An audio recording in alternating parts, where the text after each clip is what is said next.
Tifón Haiyan, conocido en el país de Filipino como Yolanda, está de 2 tifón com o saldo mais alto de mortos. Na Aruba tem uma população de filipinos que de uma maneira ou outra tem família que agora afeta pelo tifão Yolanda e apesar que tem mais que 16.000 km de distância entre Aruba e Filipinas, Aruba mesmo tem um grupo de estudantes de colégio urbano que vêm junto para o guia de metro para recordar fundo para damnificar.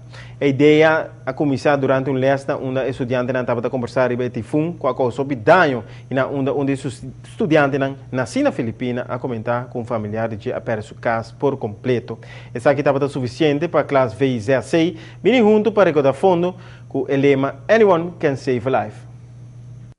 Het geeft niks. Het is heel belangrijk, vind ik tenminste, ook dat deze kinderen van mijn klas dit gedaan hebben.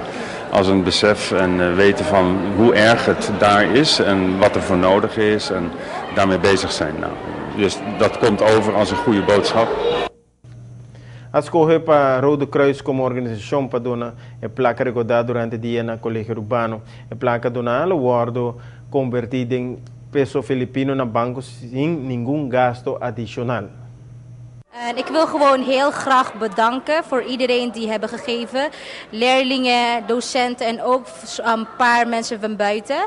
Dus heel bedankt. Anything could help.